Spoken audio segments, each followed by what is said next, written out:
ЕДК, ежемесячной денежной компенсации у ребенка-инвалида была 2700, Башкортостан. приходом Хабирова стало 200 рублей. Офигительно. Федеральная льготная категория выплат ЕДВ превратилась в ЕДК. Шунарданса, как можно вот терпеть? Башкортостан, Татарстан. Не знают о законе о Башкортлар, татарлар. Вот я не могу понять. Вы вот так вот хотите жить, да? Хочу, так и ворочу.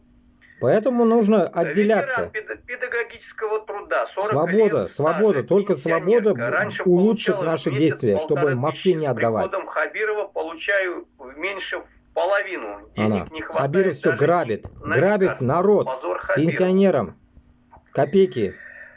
Когда происходят денежные компенсации на пенсию, ветеранские не индексируются. 200 рублей.